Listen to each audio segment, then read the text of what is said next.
diatur. Kalau zakat fitrah beras, begitu. Jangan duit, namanya selagu-lagu kita, nggak mengikuti tuntunan.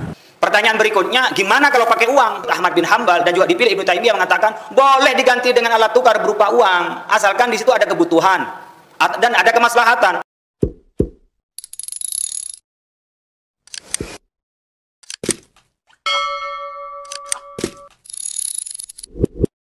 Assalamualaikum warahmatullahi wabarakatuh.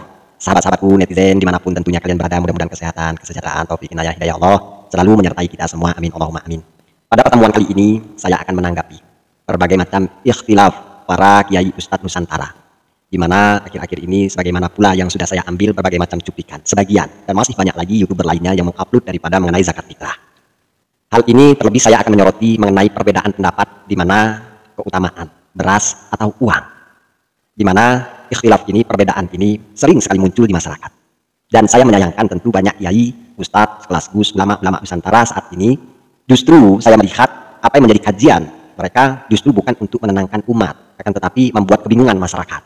Karena mengapa mengambil kaidah atau referensi atau dengan membacakan ibarah yang hanya tertuju pada satu poin saja, tidak melihat ibarah yang lain, sumber kitab yang lain, fatwa bahkan juga terabaikan, sehingga seolah-olah pendapat masing-masing ini adalah pendapat yang kuat, dan dampak di masyarakat ini terjadi fanatisme. Apakah dia fanatisme kepada jumhur ulama, mazhab, atau bahkan dia cuma fanatisme kepada idola kiai tersebut.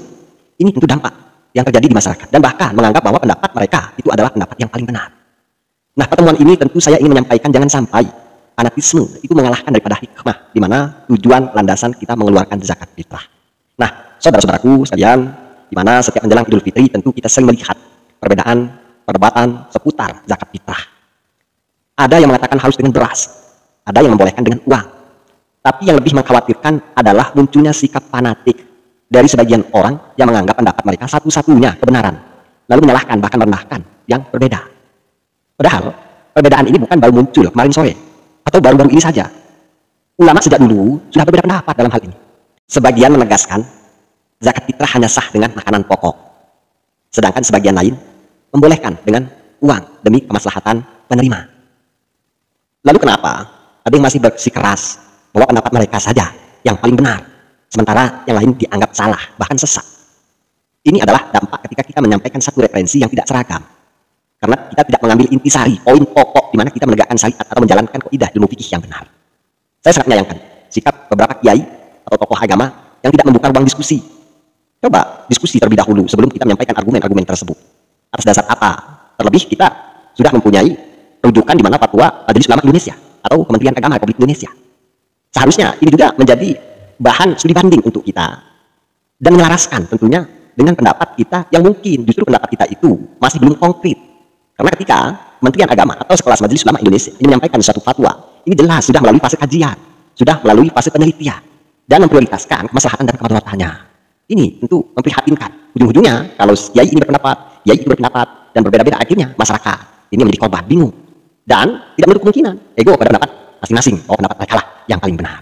Padahal latar belakangnya taklid, tidak ngaji, cuma karena ada youtuber atau kiai yang berpendapat demikian, yang hanya berhujah dengan satu kitab, yang akhirnya menjadi masyarakat ini berpendapat kaku karena fanatik. Mereka hanya berpegang pada satu pendapat tanpa mempertimbangkan kondisi sosial dan manfaat bagi umat. Ini jelas menjadi sebuah pertimbangan. Padahal Islam datang bukan untuk memberatkan, tetapi untuk memberi kemudahan. Ini jelas ada dasarnya apa? Sebagaimana firman Allah, Innad dina yusra wala yusadad dina ahadun illa ghalabahu. Sesungguhnya agama ini mudah, dan tidaklah seseorang mempersulit dirinya dalam agama ini, kecuali dia akan kalah atau tidak mampu. Ini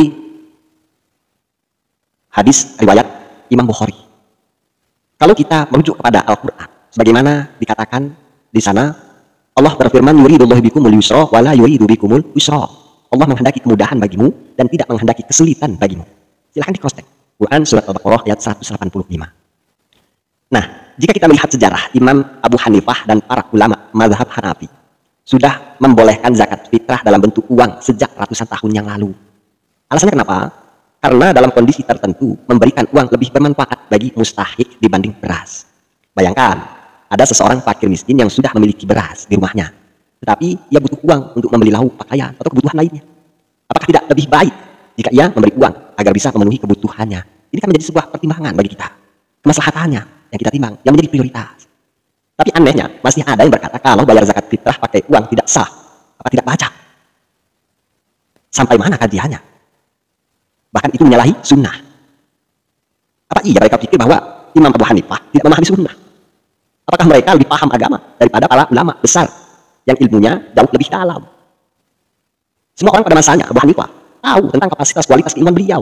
Lantas siapa kita kalau kita bersikeras dengan pendapat kita masing-masing tanpa kebijakan, tanpa melihat situasi dan kondisi yang ada?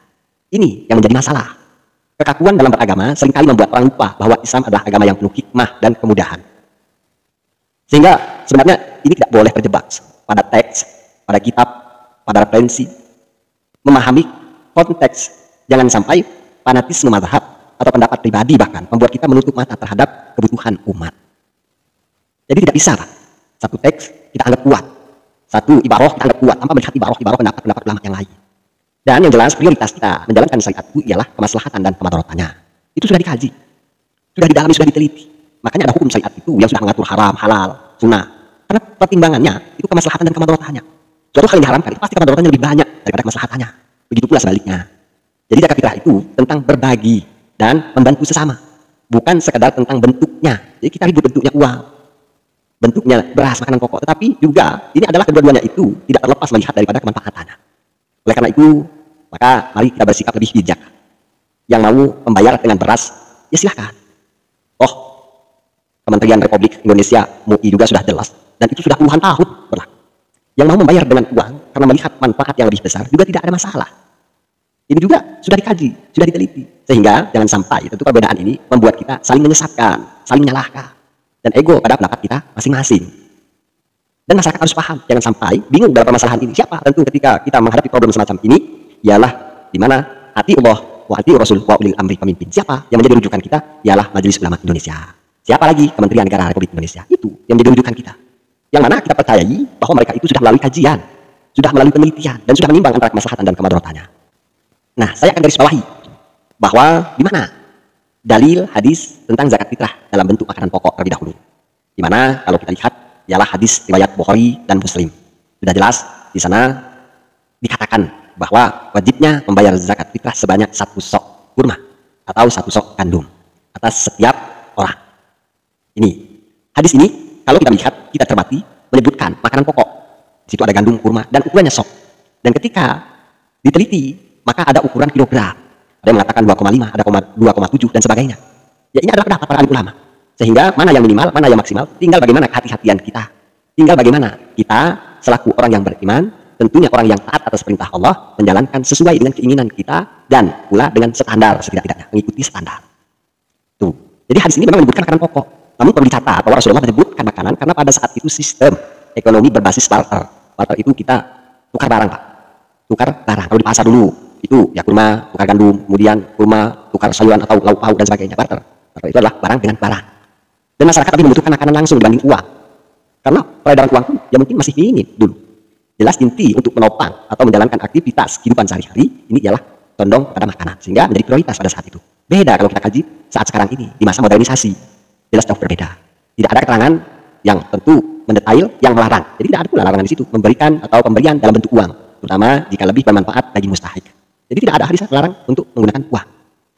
Kemudian adapun pendapat ulama yang membolehkan zakat fitrah dalam bentuk uang, di mana di sini ada beberapa ulama besar yang membolehkan zakat fitrah dalam bentuk uang. Di antaranya mazhab Hanafi membolehkan membayar zakat fitrah dalam bentuk uang berdasarkan prinsip kemaslahatan atau manfaat yang lebih besar bagi penerima. Mereka merujuk pada konsep ijtihad dalam memahami hadis Rasulullah SAW. Kemudian lagi pendapat Imam Ibnu Taimiyah, ulama mazhab Hambali, menyatakan bahwa membayar zakat fitrah dengan nilai uang itu diperbolehkan jika ada kebutuhan atau ada kemaslahatan bagi penerima zakat. Ini di dalam Majmu' al-Fatawa.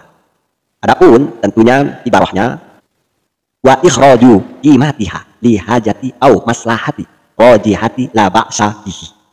Mengeluarkan zakat fitrah dalam bentuk nilai uang karena kebutuhan atau adanya kemaslahatan yang lebih besar. Itu tidak mengapa. Tuh, bentuk tentunya ibarah di dalam kitab Majmu' al-Fatawa. Kemudian pendapat lain dari Imam Ibnu Qudamah dalam kitab Al-Mughni juga menyebutkan bahwa jika pembayaran zakat dengan uang lebih bermanfaat bagi fakir miskin, maka itulah yang lebih utama. Ini lebih tegas lagi. Nah, sahabat-sahabatku, kemudian apa kesimpulan dalam hal ini mengenai zakat ini? Ya, yang pertama ialah di mana zakat fitrah adalah kewajiban setiap muslim untuk mensucikan diri dari kekurangan selama Ramadan dan membantu fakir miskin agar bisa merayakan Idul Fitri dengan layak. Kemudian yang kedua, mayoritas ulama sepakat bahwa zakat fitrah dianjurkan dalam bentuk makanan pokok sebagaimana disebutkan dalam hadis Rasulullah tadi di atas sudah. Jadi dianjurkan, bukan pula harus digarisbawahi, bukan pula melarang untuk menggunakan uang. Kemudian yang ketiga, sebagian ulama khususnya mazhab Hanafi serta beberapa ulama Hambali dan Malikiyah membolehkan zakat fitrah dalam bentuk uang jika lebih bermanfaat bagi mustahik. Kemudian yang seterusnya, Islam memberikan kemudahan dalam beribadah dan mempertimbangkan maslahat umat. Jika ada kebutuhan atau manfaat lebih besar dalam memberikan zakat fitrah dengan uang, maka itu bukanlah hal yang melanggar syariat. Nih, poin yang kelima, sikap fanatik dalam hal ini tidaklah bijak. Menyalahkan atau menyesatkan orang yang memilih cara berbeda dalam membayar zakat fitrah justru bertentangan dengan prinsip Islam yang menghargai perbedaan pendapat dalam masalah furu'. Kemudian selanjutnya, yang lebih penting daripada bentuk zakat fitrah adalah sampai kepada yang berhak dan memberikan manfaat maksimal. Jika mustahik lebih membutuhkan uang untuk memberi kebutuhan lain selain beras, maka membayarkan dalam bentuk uang bisa lebih maslahat. Nih, untuk kesimpulan-kesimpulan yang bisa kita ambil. Kemudian yang harus kita hindari, sahabat-sahabatku, ialah dalam menanggapi tentu melihat fenomena perbedaan-perbedaan yang ada, tentu kita harus menghindari sebagaimana yang pertama, fanatisme berlebihan terhadap satu pendapat. Ya, jangan merasa ada satu pendapat yang benar dan yang lain salah total. Karena ulama sudah berbeda pendapat dalam hal ini sejak lama dan masing-masing memiliki dalil yang kuat. Kemudian hal yang perlu tentu kita hindari sama-sama menyalahkan atau menyesatkan orang lain, di mana seringkali mengatakan bahwa zakat fitrah dengan uang tidak sah, sama sekali tanpa memahami dalil yang membolehkan. Karena ada dalil yang membolehkan. Kemudian menganggap orang yang membayar zakat dengan beras sebagian atau sebagai orang yang ketinggalan zaman atau tidak fleksibel, ini bahaya juga. Jadi tidak perlu kita menilai ke sana. Kemudian yang seterusnya, mengabaikan kemaslahatan mustahik. Ini tidak boleh kita mengabaikan kemaslahatan mustahik. Jangan sampai tentu yang kita harapkan lebih sibuk memperdebatkan bentuk zakat fitrah daripada memastikan zakat benar-benar bermanfaat bagi penerima. Nih, jika mustahik lebih membutuhkan uang untuk kebutuhan lain, jangan paksa mereka hanya menerima beras. Kemudian hal yang harus kita hindari juga membuat perpecahan di tengah-tengah umat, di mana perbedaan dalam fikih adalah hal yang biasa. Kalau kita bacakan semua kitab dari A sampai Z, itu banyak sekali ikhtilafnya. Tinggal bagaimana kita melihat situasi, kondisi, dan kita timbang lagi kemaslahatan dan kemadaratannya. Itulah yang relevan yang kita lakukan. Jadi tidak perlu menjadikannya alasan untuk bermusuhan atau saling merendahkan. Tidak perlu. Kita harus bijak, kita harus banyak referensi, kita harus banyak tentu keilmuan, kita harus banyak bahan untuk tentu kita jadikan banding. Kemudian sikap keras kepala dalam hal ini bisa membuat umat terpecah hanya karena perbedaan teknis dalam ibadah. Pokoknya kalau tidak pakai cara ini, ya, tidak sah. Ini tentu tidak dibenarkan. Kemudian hal yang perlu kita hindari ialah tentu menutup diri dari ilmu dan dalil yang berbeda. Jadi tidak boleh ini cocok, itu tidak cocok. Jadi diseleksi mana yang cocok diambil. Ujung-ujungnya nanti hadis sahih pun bisa jadi dhaif dan sebaliknya karena kecocokan dan tidak cocok kita pada sesuatu tersebut. Jadi jangan sampai hanya menerima satu pendapat tanpa mencari tahu pendapat lain dan dalil yang mendukungnya. Nah, kemudian kita belajar dari berbagai macam sumber akan membuat kita lebih bijak dalam menyikapi perbedaan. Nah, sahabat-sahabatku, tentu inilah poin-poin yang dapat saya sampaikan.